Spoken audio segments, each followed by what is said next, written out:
effects from your medications. But bruising on the body could actually be a symptom of leukemia, because this cancer is a disease of the blood that can slow down the production of platelets, which upclot your blood. With fewer platelets, your blood's ability to clot diminishes drastically, giving way to easy bruising. So how do you know if your bruising is normal or if it's a sign of leukemia? Maria's here to find out. You get bruised often, I hear. I do. I have a 2- and a 4-year-old, and they think I'm a jungle gym, so my legs are pretty much all bruised up. Up and down. Up and down. All right. So the issue of bruising, of course, is an important one because we all get it from different reasons. When you get your bruises, how long do they last? Probably about a week. Right. Which is a pretty normal term. So let's go over when to worry. When are bruises concerning to a doctor? First issue, fevers and chills. Does that ever happen to you? Not really. Only when I'm sick, which is not often. All right. Second big quick clue is whether people have persistent fatigue. Have you experienced that? Well, I have the normal fatigue of a 3 mother. kids. Yes. It's a harder question to answer. The kind of fatigue you have with leukemia, really, you just can't get out of bed. It's not related to a tough day at all. And the last symptom is often bone pain. When the bone cancer is growing inside the bone, it will literally stretch it, and you'll feel the aching in there. Does it happen to you? No, I feel great. Well, I think you're good to go. I'm happy for that. Thank you. All right. Thank So if you answered no to all of these, then fine. The bruising is normal. But for anyone who had bruising coupled with any of these symptoms, I don't want you to ignore it. We can cure these problems if we know about them in time. The next cancer symptom that many people ignore, women in particular, is indigestion. Because indigestion can be a symptom of esophageal cancer. Indigestion. It's the symptom you ignore because you think it's caused by something you ate. Yesterday's late-night binge. Cheating on your diet. You're busy and always eating on the go. But indigestion could also be a symptom of esophageal cancer when it's caused by chronic heartburn or acid reflux. That's when the contents of your stomach back up into your esophagus, irritating the lining and over time, creating abnormal cells that morph into cancer. So, when is indigestion a sign of esophageal cancer? Michelle, like most women, has had some indigestion. She's here to find out. So, I just showed you a little video explaining why I'm concerned about indigestion. If I can, I'm going to actually show you a real stomach and esophagus. Oh. One normal, one not so normal. So I was going to point out that if you have a normal esophagus here moving into the stomach, there's a very smooth transition. Go ahead and feel that. And compare that to this not so smooth. Look at how the esophagus shrunk here. Yeah. You see, it doesn't have these nice little lines anymore. Right. It's all scarred in. That makes it shorten, but also pulls it together. And feel right here, that thick stuff, that's an early cancer. Ooh. Wow. We're seeing a lot more of this problem because of that acid issue. So how long does it last when you get it? Because that's a big clue. Sometimes overnight. It depends. Coffee. Does it last Too for a much couple days? coffee. No. It's one I'm usually going by the next day. It's usually over by the next day. That's a good sign. You ever get sore throats that last a long time? No. That's an important sign because the acid can go up and burn your vocal cords. Oh, okay. Didn't know that. So, again, anyone who has indigestion, who's coupled with the other symptoms I just gave you to worry about, they're not going to ignore that. Again, a treatable problem if we find it. Okay, great. Thanks for telling me. Let's get to another symptom that you're likely to ignore, and I want you to detect this one. It's night sweats. And the reason I'm concerned about night sweats is they can be a symptom of lymphoma. Night sweats are a symptom easy to ignore because your hormones go haywire at least once a month. It's just a hot flash. The bed's too warm. You're fighting a fever. But night sweats could also mean lymphoma, a cancer of your lymphatic system. That's because the progression of lymphoma and the way your body fights infections are similar, mobilizing immune cells, causing fever, achy muscles, and night sweats. So when are those night sweats a sign of cancer? Jan's here to find out. She says she sometimes has occasional night sweats. So describe them for me. How often do you have them?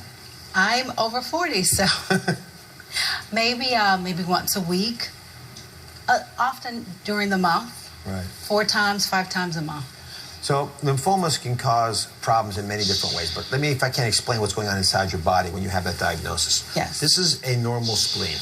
You see how it's elegant, sort of thin? This is about the size of your cell phone. That's how you can think about your spleen. It's way up here in the upper left side of your belly. Right? Okay. However, when it's infiltrated by a tumor, it looks like that. So you can take your gloves off because I'm going to teach you when you should worry about night sweats. Because you're right, they do happen a lot when you get past age 40, and they last a long time sometimes. So the first clue we always look for, if you were to tell your doctor you have night sweats, is whether or not you have swollen lymph nodes. You know how to examine for those? No. Y'all want to do this with me? If we can. So everyone sits on the chair. I want to take 3 fingers and then very lightly press behind your ears. Just gently press behind your ears. You shouldn't feel anything abnormal there, but you do have lymph nodes. So you start there and then work your way down on each side of your neck like this, down to the jawline, and then work it around the jawline here, and then gently move down from the jawline along these muscles to your collarbone right here. Now, if you feel a small, really flexible, movable lump, okay, the size of a kidney bean or so, I don't worry about that. You know when you're a kid, you get those really swollen nodes? Yeah. You know, if they're tender, by the way, that's a good sign. Tender lymph nodes means infection. If it's a painless lymph node and it's bigger than that little kidney bean and the areas I just showed you, that makes me concerned, especially if you can't move it that readily, because tumors will grow and they'll sort of stick to the tissues around them. Okay. That's one of the first big things. I don't see anything visually. Do you have anything? No. You felt pretty healthy? I do. Yeah, you look good. Your thyroid's sort of prominent, by the way. Is Did it? you notice? I have noticed that recently. Yeah, so a little fullness in there. Just a little hint since you're on the show. All right. Thank you. Yeah. Forget about that for now. We're talking about more important things like lymphomas. How about problems with breathing? Any difficulty with that? No, not at all. All right, that's another issue I worry about because that will often go along with lymphomas. And finally, unexplained weight loss. I know you all want to lose weight. Yes. But when you lose weight, when you're not trying to lose weight, that's what I'm speaking about. No weight loss. No weight loss. Darn it. All right. So if you get night sweats plus any of those symptoms, that's when you have to worry. Thanks very much. Oh, good. All right. Thank you. Now let's get to one more symptom that I want you to ignore. It's bleeding in between your periods. Remember, bleeding between your periods is a concern for a lot of reasons, but it can especially be an issue if you have uterine cancer. Bleeding between periods is a symptom women ignore because you're stressed out. You're on the pill. It's just another sign of menopause. You've got fibroids and you think they're probably harmless. But irregular bleeding could be a symptom of uterine cancer. In fact, it's actually the most common symptom because the cancerous lining of the uterus constantly continues to grow and shed, causing the abnormal bleeding. So let's look at a uterus and what happens when you get a cancer there. Normally, it's pretty small size. It's like 2 golf balls attached to each other, basically, with these little ovaries next to it. But that's the uterus there. Let me show you what happens if you have a uterine tumor. It turns to that. Wow. Now, look at the size difference here. You know, very small, sort of dainty-looking structure becomes massively enlarged, and it becomes thick and so big you think, how could I imagine not knowing this is there? But you'll miss the diagnosis sometimes because there's a lot of space in your belly. You'll think you put a little weight on. So the question is, when should you worry about breakthrough bleeding? You worry about it when it's coupled with bloating. You worry about if it's causing pain during urination or during sex. And you worry about it if you've got pelvic pain. Those are the big clues. Do not ignore those symptoms. Listen, all of these are issues you can control. I know we don't want to sometimes know if you've got problems, but I picked specifically problems that you can address aggressively, and we can help you with as doctors if you tell us. If you worry about any symptoms at all, you can download the Ask MD app on DrOz.com. It can help you know when to worry and when not to. All you got to do is answer a few quick questions. I'll be right back.